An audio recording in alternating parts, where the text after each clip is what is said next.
Mesdames et messieurs, très chers internautes, téléspectateurs, voyez malamu lisusu na émission na bino plateau universel o le kolobela bino ba vérité. Cette fois-ci tu es na vérité.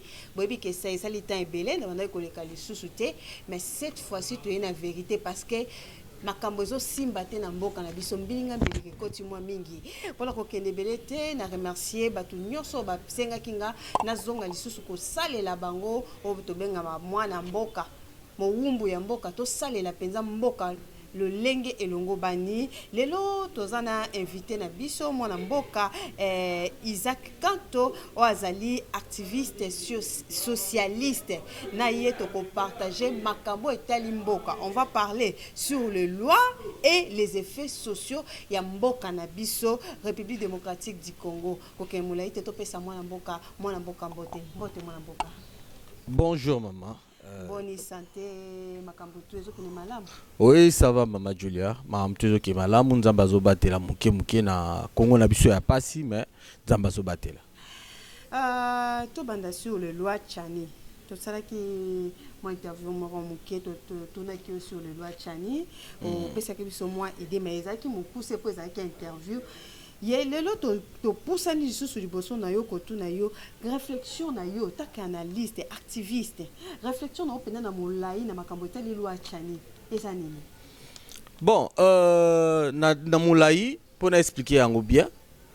D'abord une loi tant bazo sala yango ezaka na esprit. Et aka na esprit o ezo rechercher solution na problème moko boy social ou bien politique ou bien problème moko économique. Mais problème moko o ezana katamboka loi ba sala ngo peut trouver solution na problème moko boy ba encadrer eloko wana eloko mo sala maka. Alors na matière oyo loi Tchani ezali ko koya eza plus qu'on trouver solution na problème moko ya ba chef de l'état. Problème moko ya ba chef de l'état. Pour Noël Tchani il estime que le chef de l'état il faut à diriger mboka na biso il faut azala des pères et des mères. Selon lui.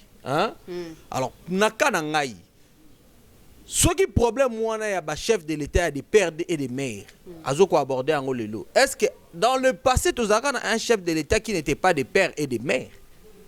Am susu roi Tchani azali moto na babenga union sacrée Noël Tchani. Noël Tchani, oui. Azali na kati ya union sacrée. Aluki luona isala mapona ko déstabiliser to ko kwa isa bato mususu te baza na opposition o bazo luka ba tcha mutu pe na présidence. Oui, yango wana ki pe question zo mitunama. Loi ba créer ka loi te pona ko nuire surtout à une partie de la population du peuple congolais. Parce qu'on ne peut pas parler seulement de l'homme Moïse Katumbi. On ne peut pas parler seulement de lui. Il y a beaucoup de métis, beaucoup de Congolais. Oui, maman. Il y a un lobby actuellement, candidat président de la République actuellement. Mutu Oyo akozala automatiquement exclu ce qui loi na ezali validé. Eza Moïse Katumbi. Nanani lisusu. Ngana ebite ngana ebika Moïse Katumbi actuellement. Ndeko Chaloupa ici akufa na. Martin Fayulu. Non, Martin Fayulu aza congolais des pères et des mères. C'est seul Moïse Katumbi nde aza congolais côté ya maman na ye, côté ya papa na ye aza juif. Eza muta robomba yango te. Alors, na problème wana ponanga, il n'y a pas seulement Moïse Katumbi, il y a beaucoup de Congolais oyo baza des pères et des mères. Mais ils sont des Congolais à part entière. Motema na bango ba viva ba kola na Congo. Il y a même des Congolais mundele pene ya mundele. Moïse Katumbi kuteza mundela lukuta. Pembe ya pembe mais mundele pene ya mundele mais azapena Congolais ya blagité. Eza na moto moko na union sacrée ya préciser penza loi na ezali juste pour la toucher ba place o ebi ba place o penza esimbi likondi ya mboka. Bato baza na père le père de mère te ba ko kozwa ba ici. Maman na ngai. Ba préciser qui paye ba place go très bien. Oui, notamment net na ANER. À quoi ça sert que directeur ya ANER azala des pères et des mères? Tina nangoni. Atie, omoni babilo ko Mobutu akosaka biso na 1974. Azolongo là-bas, commissaire des zones, il y a le bizarrisation. Mais objectif n'est pas de quoi il s'en est ba commune. Pour ba commune et ba ne ko empêcher Mobutu ateka ba étendi à ba terre. Pour la loi à l'époque doit prévoir que commune des fois peut sa droit de veto naie pour noter comme abelé côté naie. Mobutu a besoin ça n'importe quoi. A créer babilo rebelle mais objectif les akiwana. C'est pareillement le roi M. Tchani. Objectif n'est d'alinde à écarter la présidence. Mais à côté ici, babilo wana mususu oeza longo na tina te yebisanga ilelo. Ministre de la justice ceux qui a des pères et des mères, ça dérange en quoi? Nayebi ke bakiza pe papa na biso ministre na biso ya finance lelo na pesi mbote papa Vital Kamerhe bakiza ka payer pas ali de père et de mère et puis mais tandis que asala ki mosala malamu na assemblée nationale cause la président et assemblée na ta ya Kabila.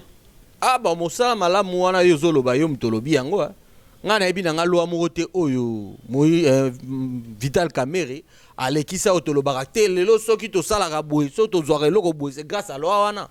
Pour une assemblée, ils ont faire passer la loi. Le loi na Congo, on a un problème, il y a une loi réelle.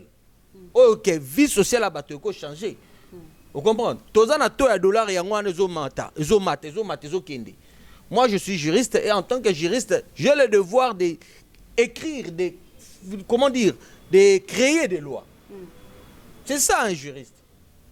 On ne se limite pas, pardon maman, on se limite à interpréter, soit Luka faire appliquer la loi. Non, on peut aussi créer des lois. Alors, pour Nanga, on va créer des lois. Olimbisanga Mama Julia Nasisa. Pour Nasisa. Loi Oyo, tous en ont besoin les lots. Et ça, en matière, il y a taux d'échange. Il faut des sanctions réelles et ça la pour na changer. Pour ton abisso échange, tant de gens qui donc tu na 30 000, na $10. Bon, alors, il faut changer, gouvernement. Et ça faute ya ba changer, faute payer à gouvernement, faute payer à député. Pourquoi? Faute à ba changer pour ba yebi que tong ba ba tableau na bango wana.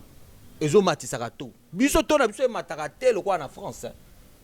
Le quoi na ba pays mususu te. Biso to na problème ya to ya économie le quoi bango te. Biso problème na biso za changer ba elie mbongo ya mutu wa uti ko yiba bambo na ye. E bisi betelanga na totel. Donc il y a matisi baninga nyonso bossa so échange bien tipo ya za na to likolo d'office baninga tout ba komi obligé faut ba landa ye ba matisa to lokwa yi donc il y a bango groupe na bango ba matisi na avenue lokwa kanda to na le château Kinshasa mobimba et ko emboîter les pas. Alors l'état na biso ana devoir ya ko tia ba loi ozo sanctionner ba changer wana changer a matisi to azana to likolo ya banque il faut ba kangaye. C'est comme ça qu'on peut descendre dans le bateau. Comme nous avons une économie, ça n'a rien à voir. Yo quand tu es à Brazzaville, au coup tu as tableau, ils ont quoi à biso. Tu es en France, au coup tu as tableau, le bateau de change était mis à Babala. Ils ont raté. Il y a un autre qui a influencé le bateau na biso. Biso tu as Congolais. Problème na biso ba Congolais, maman zanine. Nous Congolais, toujours une solution française. Hein? Nous Congolais, mais on cherche des solutions françaises. Non, les Français ont leurs problèmes. Nous les Congolais aussi, on a nos problèmes.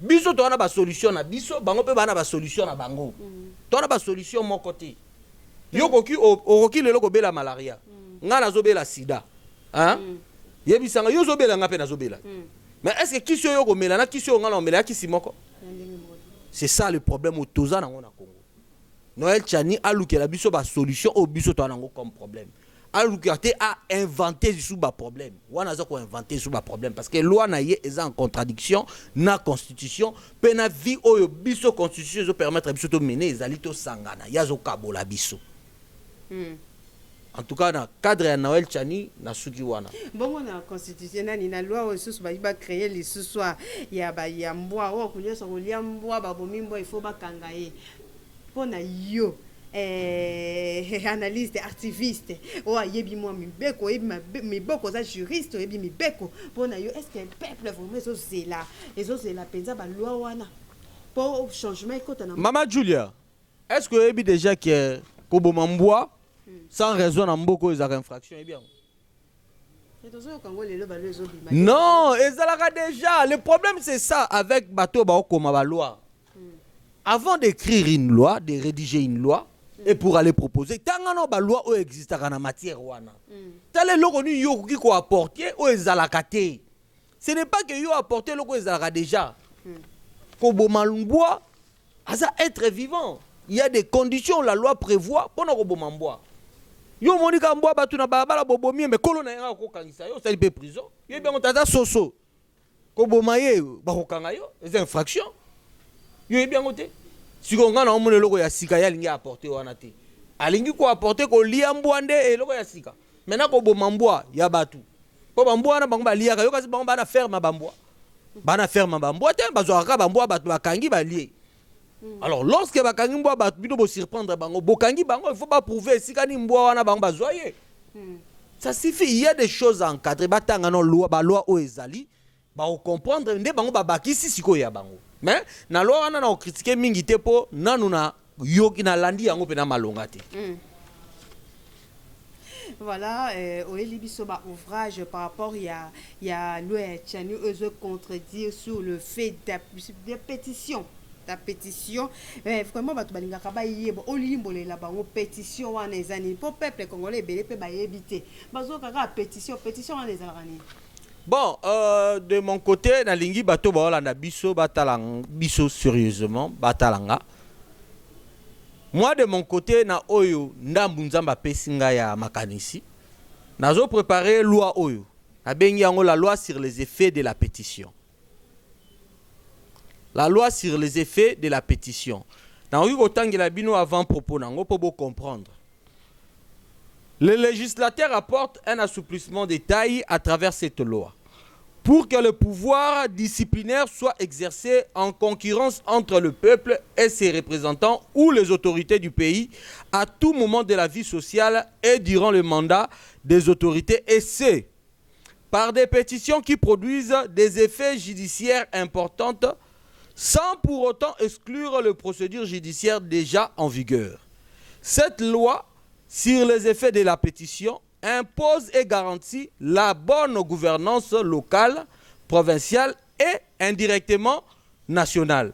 Mais néanmoins, celle-ci doit avoir un article pour soubassement dans la Constitution. Ainsi, une modification s'impose dans l'article 5, alinéa 1, 2, 3 de la Constitution congolaise de 2006.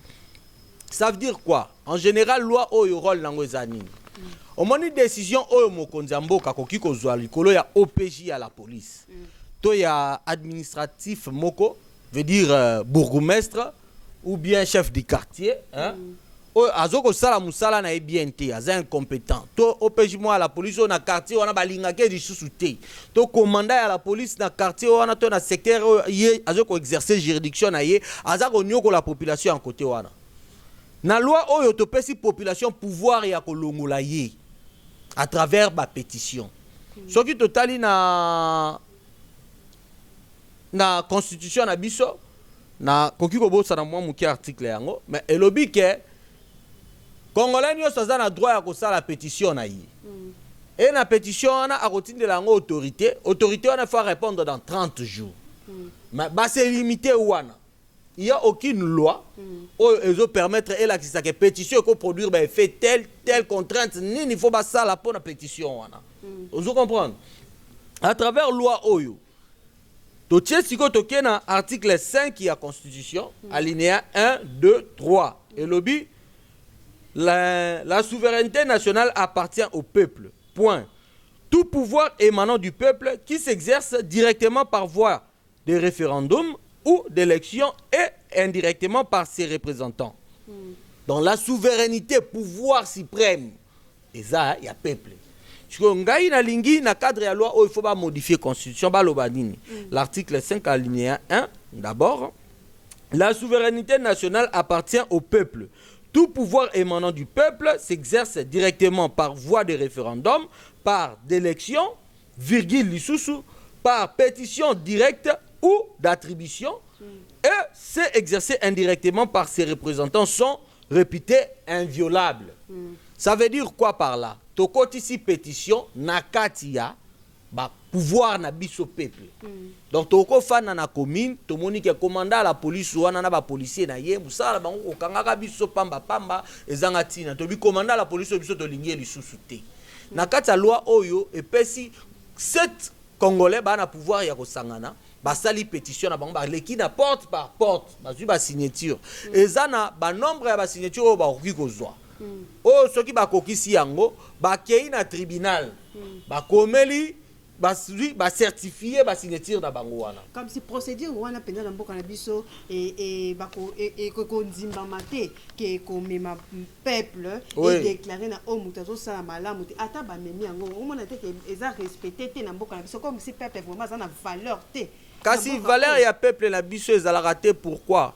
Parce que baloi na biso tel qu'établi et pesi peuple pouvoir te ya exercice durant mandat ya ba autorité.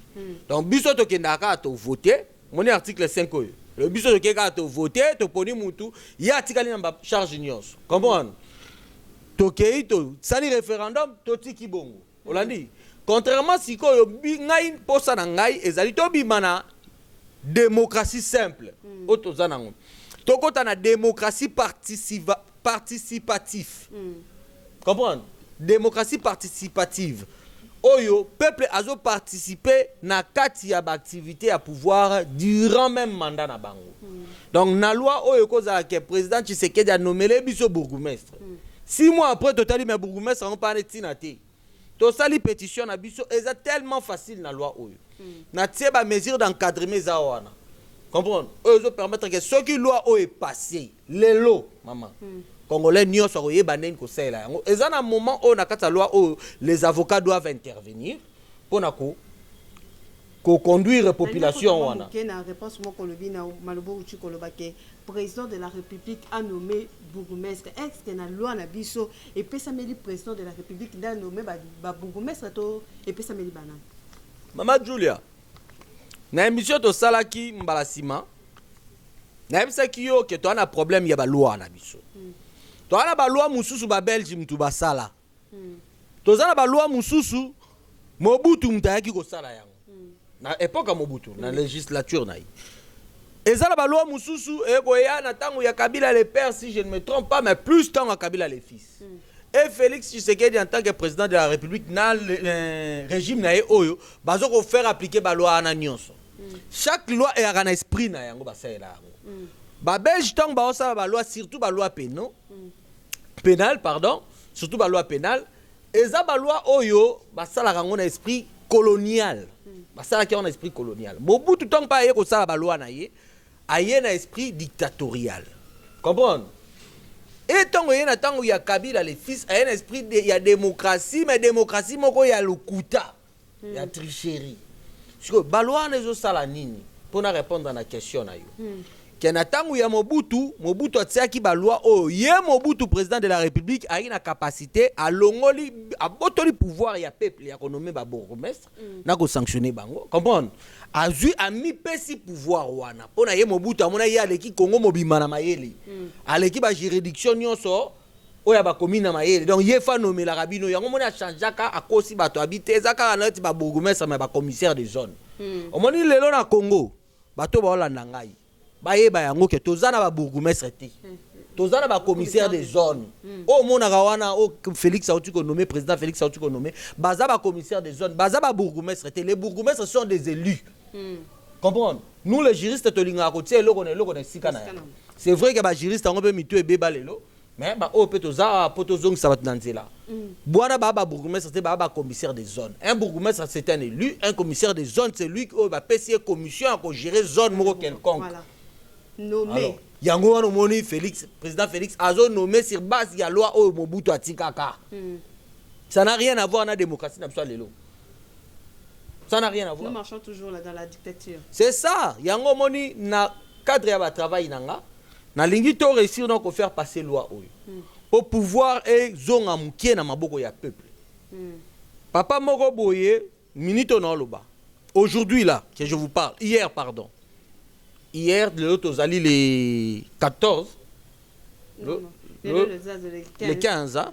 Le 15 le 14 hier mwana moko auti ko kufa na Masina ces garçons là abada aza juriste atanga na campus autaki comme azaka na habitude ceux qui auti pas ya auti université aleka pas maman na ye akekolia après kuna azonge pa papa na ye kolala webika pasi ya Kongo nde alaka ba mama bazaka na mwa tendance à rouler sa biso bana bien auti pas maman na ya zozonga vers 20h akuta ina ba policier associate bazoeka bakanga e batia na fil soki ya indien bakanga e batu na bango. Yes bango ben moi je suis étudiant, je rentre chez mon père.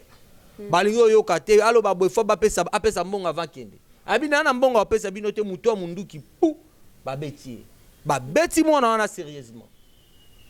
Je vous dis ba beti mo na sérieusement kozonga zonginda kuna ba pauvreté ango dollar l'enfant se retrouve à sali soki pe hémorragie interne à qui hôpital. Hôpital moi na koti comment ba bundi ba meki ko récupérer yeti abimi la famille n'avait pas d'argent. Ba ke au moins chef à la police wana, ce chef il y a la police wana azo défendre ba agent na ye. Oh non ba zaki ate ba déplacer ki bo maka moto comprendre. Et je te dis hier le 14 il y a lobby. L'enfant est mort à Koufi. Maman wana lengi la ramona na ya kolaki déjà. Dans les dédommagés. Je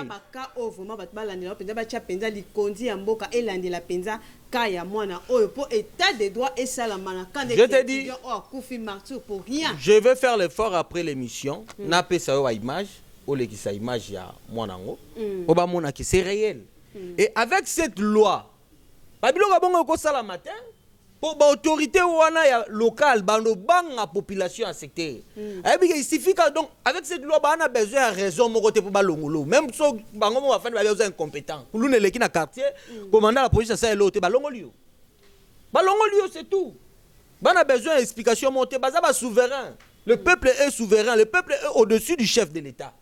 Félix Tshisekedi n'est rien devant le peuple. Comprendre? Lui peut nommer et le peuple dit non au Longwe.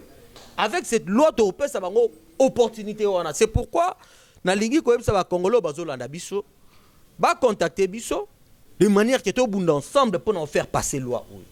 Il y a des lois autoki ko sala pour na mboka na biso. Et on les a compris biso. To répéter ba mêmes erreurs te ça qui dans le passé et lo que changera mboka ezali ba loi. Jamais au Gomon un Français ou bien un Belge ou bien un Occidental a qui ne marcher pour un Moutoumoukontimoko ou marcher pour un Macron. Et il marche pour des lois, pour des réformes.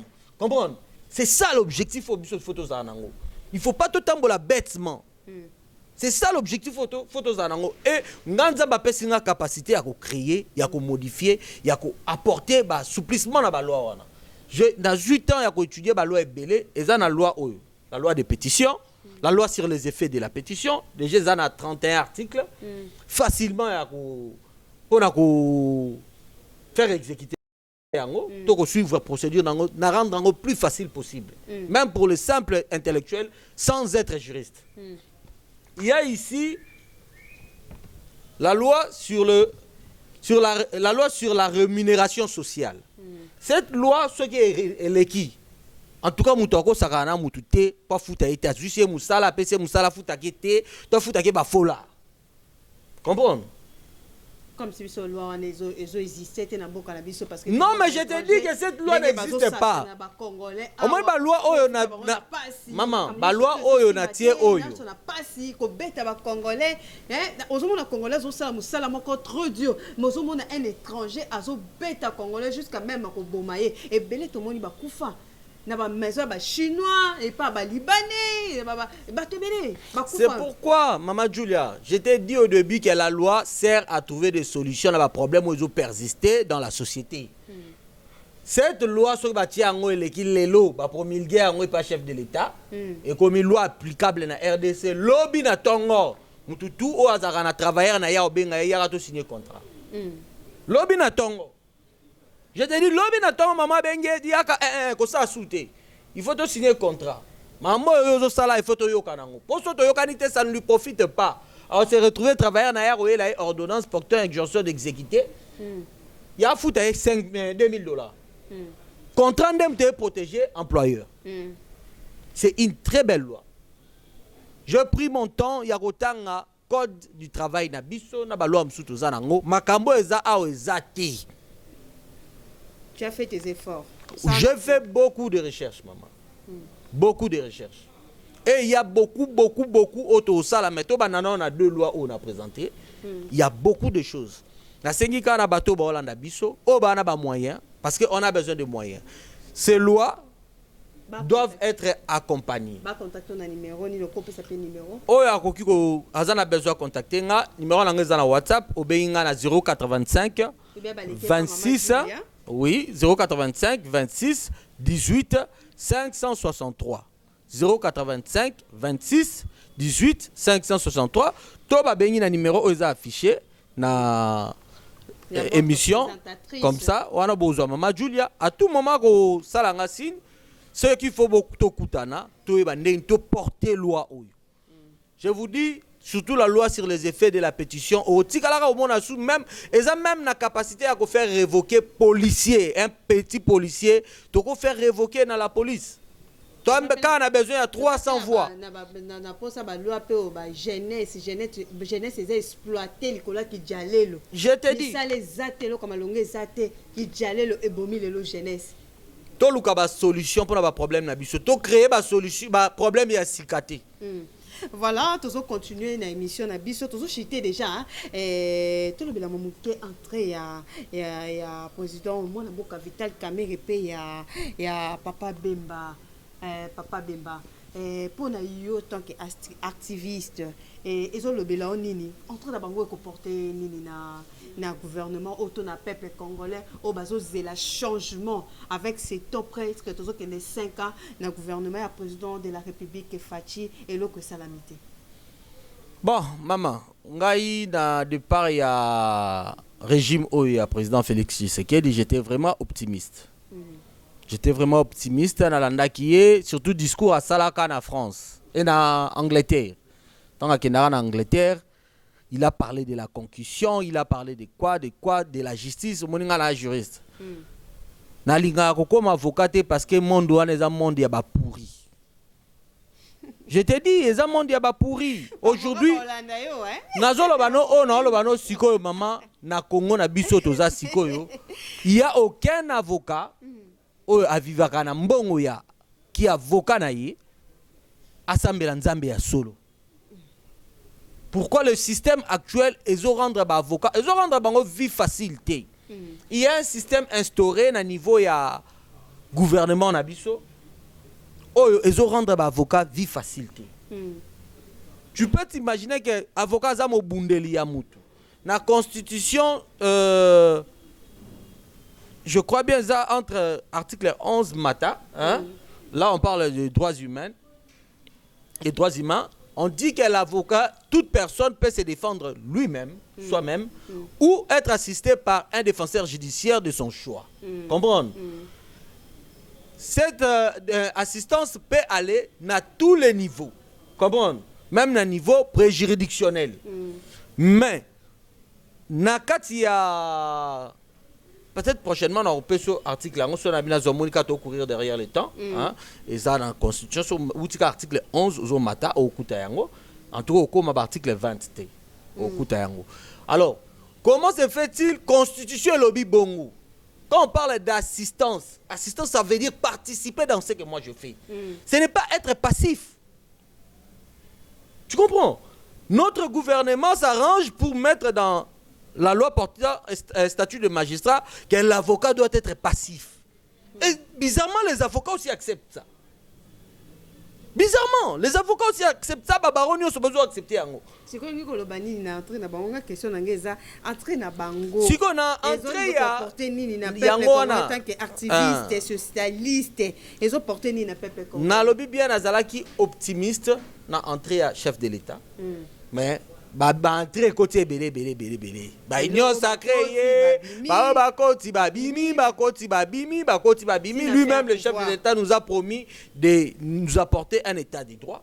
Et si je te dis aujourd'hui en matière de justice, le chef de l'État n'a rien fait jusqu'aujourd'hui. C'est le loka sala nomaka abatu.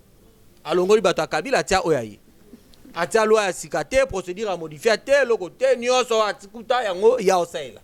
Donc moi je ne vois pas quelle magie a rechangé yango. Alors M. Vital Kamerhe en tant que ministre de l'économie, moi je ne crois pas. Je ne crois pas parce que je ne sais pas. Pourquoi? Je ne lui ai jamais vu faire quelque chose en matière d'économie. Qu'est-ce qu'il a déjà fait en matière d'économie? Bilan na ya suka o biso to yebi ngaku na okamande ni président Vital Kamerhe, que je respecte beaucoup son intellectualisme, mais malheureusement, j'ai vu comment il a été traîné devant la justice. Et on a vu comment on a bafoué notre justice au niveau international. Na ba procès à Bouzo, ba wana fait batika eka kafana na ye. Eh bien, magistrat, moi, koufa, na procès wana. Wana procès, le procès de la honte. Procès fait batika ya fana na ye. Moi, je dis ça à mes amis. 7 mois après mandat à Fachi, le vieux va nous prendre 5 ans à Ophélie. Le vieux va rien faire. Ils m'ont traité de tous les mots. Aujourd'hui, tous me donnent raison. Les propos tenus, ce n'est pas moi le journaliste. Lui, il est en train de répondre à mes questions. Moi, je posais juste des questions. Et les propos tenus, ce n'est pas moi le journaliste. Voilà. Oui, Maman Julia, ça m'engage. Et je te dis, je vais le dire clairement. Il y a un problème sérieux. Le chef de l'État a beaucoup d'amour pour le Congo. Ça, je le remarque. Aza Bolingo, il y a Congo. Mais quand il parle de l'État des droits, il ne maîtrise pas les droits.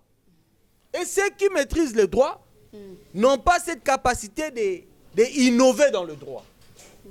Vous comprenez? D'abord, le vrai problème, c'est que la loi n'a pas mabe.